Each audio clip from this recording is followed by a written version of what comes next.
TRS Armoor నియోజకవర్గం మాజీ MLA అయినటువంటి జీవన్ రెడ్డి మా యొక్క జనహిత పాదయాత్ర పైన మాట్లాడడం జరిగింది. ఈ పాదయాత్ర ఎందుకొరకు అని మొదటి ప్రశ్న వేసింది. ఇందాక అన్న చెప్పినట్టు పాదయాత్ర ఉద్దేశం కాంగ్రెస్ పార్టీ ప్రజాపాలన వచ్చి నేటి వరకు ఏవైతే మా సంక్షేమ ఫలాలు ప్రజల్లో ఎంతవరకు వెళ్ళినాయి, ఎంతవరకు పొందుతున్నాయి, ఆ తర్వాత వారి యొక్క ఇంకా సమస్యలు ఏంటి, ఇంకా మా పార్టీ ప్రజల కోసం ఏం చేయాలి తెలుసుకోవడానికి జనహిత పాదయాత్ర చేపట్టడం జరిగింది. అది తెలుసుకోకుండా ఈ పాదయాత్ర ఎందుకు అని అడిగినానికి ఈ సమాధానం. ఆ తర్వాత రైతు డిక్లరేషన్ కానీ, బీసీ డిక్లరేషన్ కానీ, మా పార్టీ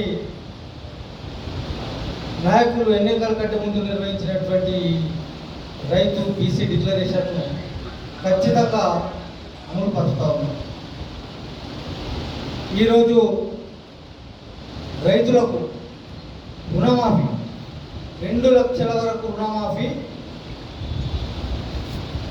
చేస్తున్నాం. దానికి 21,000 కోట్లు ఇంతవరకు చేసినాం.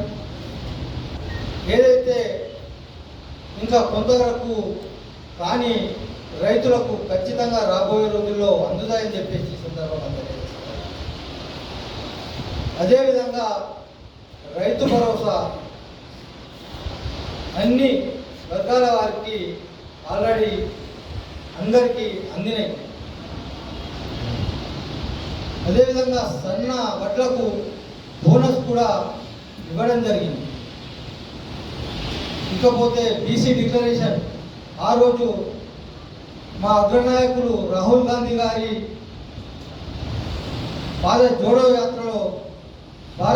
యాత్రలో బీసీలకు ఎవరి శాతం ఎంత, ఎవరు ఏ శాతంలో ఉన్నవారికి వాళ్ళకి ఆ ఫలితాలు అందాలని చెప్పేసి చెప్పిండు.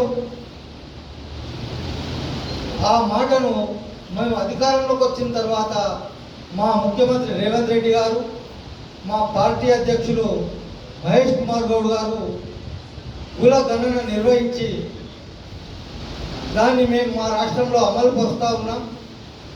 ఆ 42% మా కులగణనలో ఏదైతే బీసీలు ఉన్నారో ఆ ప్రకారం రిజర్వేషన్లతో మేము ముందుకు పోతూ ఉన్నాం రాబోయే ఎలక్షన్లో. కానీ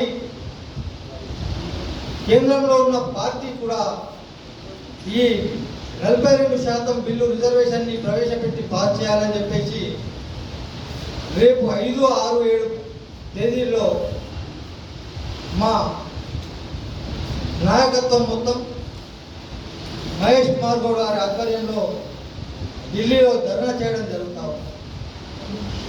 మరి మీరు మీ పార్టీ తరఫున కేంద్రం పైన ఈ రిజర్వేషన్లకు ఎంతవరకు మద్దతు ఇస్తున్నారు తెలపాల్సిన అవసరం ఉంది. అది కాకుండా గతంలో మీరు 9 సంవత్సరాలు పరిపాలించారు. మీ పరిపాలన టైంలో మరి మీరు మీ మేనిఫెస్టోలో ఎన్ని అంశాలు పెట్టారు, మీరు ఎన్ని అమలు పరిచారు చెప్పుకుంటా పోతే దాంట్లో 0.1% కూడా మీరు అమలు చేయలేకపోయారు. కనీసం ప్రజలు ఈ విషయాన్ని గ్రహించి మిమ్మల్ని ప్రతిపక్ష హోదాలో కూర్చోబెట్టారు. దాన్ని గమనించి మా ప్రజాప్రభుత్వం ఏవైతే సంక్షేమ పథకాలు కానీ బడుగు బలహీన వర్గాలకు సంబంధించినటువంటి అభివృద్ధి కొరకు ఏదైతే నిర్ణయాలు తీసుకుంటుందో వాటిని హర్షించడం పోయి విమర్శించడం అది మీ అవివేకానికి నిదర్శనం అని చెప్పేసి ఈ సందర్భంగా తెలియజేస్తాను. మీ ద్వారా జీవన్ రెడ్డి గారికి నేను ఒకటే తెలియజేస్తా ఉన్నా, మీరు ప్రతిపక్షంలో ఉండి ప్రజలకు ఏదైనా మంచి చేయాలనే ఉద్దేశం ఉంటే ప్రజల్లోకి వచ్చి ఆ పని చేయండి. లేదంటే మీరు గతంలో మేము ఈ పని చేసినాం, ప్రజలకు దీన్ని ఇల్లు ఇచ్చినాం, ఈ మంచి పని చేసినాం అని చెప్పేసి ప్రజల్లోకి వెళ్ళి మళ్ళీ ఓట్లు అడగండి. అంతేగాని ప్రజా సంక్షేమం కోసం పాటుపడుతున్న ప్రజాప్రభుత్వం పైన మీరు ఏమి విమర్శనం చేసినా రాబోయే రోజుల్లో మీకు పుట్టగతులు ఉన్నాయని చెప్పేసి ఈ సందర్భంగా మీకు హెచ్చరిస్తా ఉన్నాను.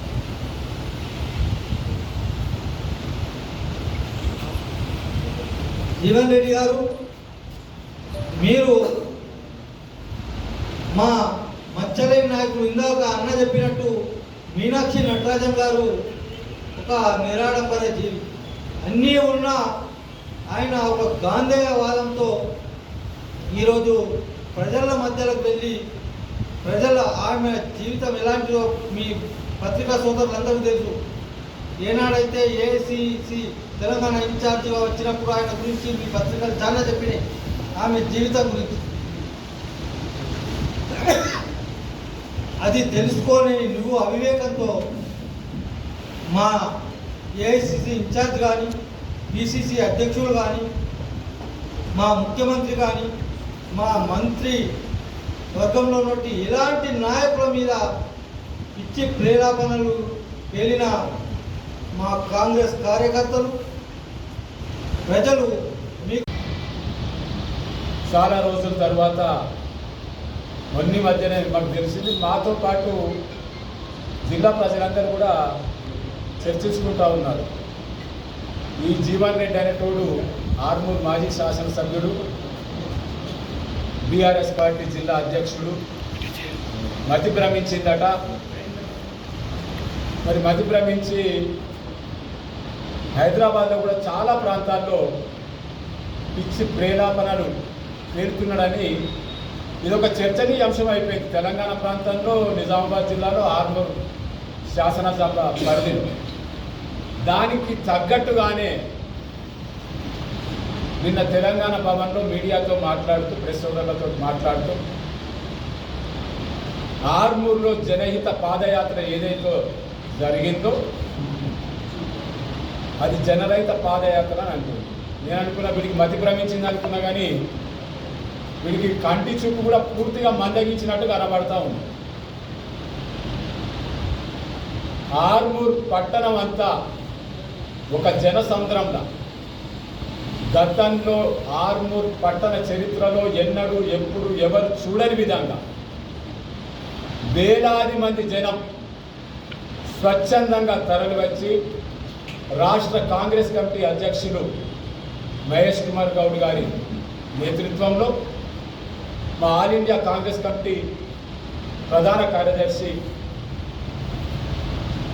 తెలంగాణ రాష్ట్ర కాంగ్రెస్ పార్టీ ఇన్ఛార్జ్ మీనాక్షి నటరాజన్ గారు, దాంతో పాటు రాష్ట్ర కాంగ్రెస్ పార్టీ పెద్దలందరూ కూడా గడిచిన 18 మాసాలుగా తెలంగాణ రాష్ట్రంలో కాంగ్రెస్ పార్టీ ప్రజాపాలన, ప్రజాప్రభుత్వం, ప్రజా సంక్షేమ కార్యక్రమాలు ఏ విధంగా జరుగుతున్నాయి, ఇంకేమన్నా ఫలాలు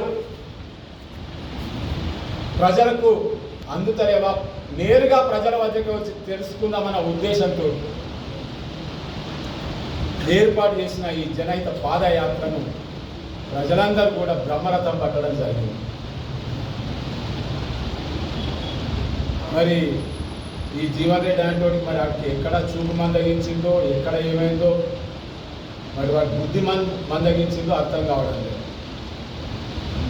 మొన్న మధ్యనే మనం అందరం చూడడం జరిగింది. పత్రికా మాధ్యమాల ద్వారా, మీడియా ద్వారా, టీవీ ఛానళ్ళ ద్వారా, వెబ్ ఛానళ్ళ ద్వారా, యూట్యూబ్ ఛానళ్ళ ద్వారా అందరూ కూడా చూడడం జరిగింది. వీడు చేసిన పిచ్చి పనులకు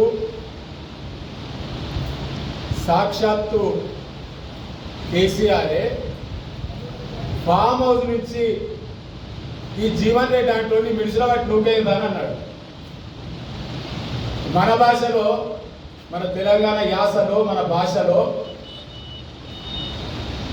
ఫామ్ హౌస్ నుంచి మిడిసిల బట్టి బయటికి నూకేసి అరే నువ్వు మళ్ళోసారి ఫామ్ హౌస్లోకి రాకరానే కాళ్ళ వేళ్ళ బడి వీడు. మాకున్న సమాచారం ప్రకారం మీడియా సోదరులకైతే పక్కా తెలిసి ఉంటుంది. కేటీఆర్ కాళ్ళు పట్టుకొని నన్ను ఫామ్ హౌస్కు రాకుంటే నానియకపోయిందన్నా కనీసం నేను ప్రజలను ఉండాలని నాకు లేకుంటే నేను చేసిన పనులకు 10 ఏళ్ళుగా నేను ఆర్మూర్ ప్రాంతంలో చేసిన పనులకు ఆర్మూర్ ప్రాంతానికి పోయినా నిజామాబాద్ జిల్లాకు పోయినా కానీ చెప్పు దెబ్బలు తప్పై చాలామంది బాధితులు ఉన్నారు ఆర్మూర్ ప్రాంతంలో. 10 సంవత్సరాల వీళ్ళు బాధలు పడనోళ్ళు ఆత్మహత్యలు కూడా చేసుకొని కలెక్టర్ ఆఫీస్లోకి వెళ్ళి విషం తాగి చచ్చిపోవడానికి ప్రయత్నం చేసిన సర్పంచ్ సోదరుడు ఉన్నాడు. వాళ్ళ పాపం వాళ్ళ కుటుంబ సభ్యులు ఇద్దరు భార్యాభర్తలు. వాళ్ళ ఉసురు ఊరుకనే పోతుందా? వాళ్ళ ఉసురు వీడికి జరగదా? ఆ బాధతోడాడు కేటీఆర్ కాళ్ళు మొక్కి నాకు తెలుసు మేము అందరం అనుకున్నాం వాళ్ళు మిడిసిలో బట్టి వీడిని బయటికి నూకేసినా కానీ నెట్టు పోడు, వాడికి ఎక్కడ కూడా జాగలేదు. ఏ చిన్న పాటలో కూడా వాడిని తీసుకునే పరిస్థితి లేదు. మా మీడియా సోదరులకు తెలుసు, ఆర్మూర్ ప్రాంత ప్రజలకు తెలుసు, నిజామాబాద్ జిల్లా ప్రజలకు తెలుసు. కాబట్టి మళ్ళీ ఆడికే పోయి అదే కేటీఆర్ కాళ్ళు పట్టుకొని ఫామ్ హౌస్లోకి రానియకపోతే కానీ కనీసం పార్టీ ఆఫీస్లో చిన్న మీటింగ్ అన్న పెట్టుకుంటే ఎలక్షన్ల దాకా, లేకుంటే అప్పులో ఉంచారు నన్ను. చాలామంది అప్పులు ఇచ్చిన వాళ్ళు ఉన్నారు, వాళ్ళకు దొరకలేదు. ప్రభుత్వం నుంచి, ప్రభుత్వ బ్యాంకుల నుంచి, స్టేట్ ఫైనాన్స్ కార్పొరేషన్ నుంచి వాళ్ళ బంధువుల ఆస్తులు తాకట్టు పెట్టిన తీసుకున్న అప్పులు కాకుండా ప్రైవేట్గా తీసుకున్న కోట్లాది రూపాయల అప్పులు ఉన్నాయి. పాపం మా రైతు సోదరుల దగ్గర, మా బంధువుల దగ్గర, మీకు కూడా తెలుసు అందరు. వాళ్ళందరూ కూడా ఇది క్లోజ్ అయిపోయింది, వీడికి రాజకీయంగా ఇక పుట్టగతులు లేవని అందరూ అనుకుంటారు. కాబట్టి మళ్ళా కొంతో అంతో ఇంతో జనములు ఉండాలన్న ఉద్దేశంతో మచ్చలేని నాయకుల మీద నిందలేస్తూ ఉన్నాడు సిగ్గు లేకుండా. మీకు తెలుసు, మా మీడియా సోదరులకు తెలుసు, ప్రజలకు తెలుసు, మొత్తం భారతదేశంలో ఎన్నో రాజకీయ పార్టీలు ఉన్నాయి. మీ అందరికీ తెలుసు. జాతీయ పార్టీలు ఎన్నో ఉన్నాయి, కమ్యూనిస్ట్ పార్టీలు ఉన్నాయి, భారతీయ జనతా పార్టీ ఉంది, ఎన్నో జాతీయ పార్టీలు ఉన్నాయి, బిఎస్పీ ఉంది. ఇన్ని రాజకీయ పార్టీలు ఉన్నప్పుడు ఇన్ని రాజకీయ పార్టీలలో నిష్కలంకంగా గాంధేయ మార్గంలో సోషలిస్టు భావాలతో ఎలాంటి అవినీతి మత్స మరకలు లేకుండా ఉన్న ఏకైక నాయకురాలు మీనాక్షి నటరాజన్ గారు. విద్యార్థి దశ నుంచి విద్యార్థి ఉద్యమ పోరాటాలతోటి విద్యారంగ సమస్యలపై పోరాడి, నిరుద్యోగ సమస్యల మీద పోరాడి, జాతీయ స్థాయిలో అనేక ఉద్యమాలు నిర్మించి పోరాడిన నాయకురాలు మీనాక్షి నటరాజన్ గారు. మచ్చలేని నాయకురాలు, అతి సామాన్యమైన జీవనం సాగిస్తున్న మీనాక్షి నటరాజన్ గారిని రాజ్యాంగేతర శక్తి అని మాట్లాడడం వాడి అవివేకానికి, బుద్ధి మందగించిన తనానికి, వాడి నిర్లక్ష్యపు మాటలు ఈ విధంగా ఉన్నాయి. నిజంగా కూడా ప్రజలందరూ అంటున్నారు ఆయన కాలి ధూళిని కూడా తాకే ఇది లేనివాడు వాడు జీవన్ రెడ్డి.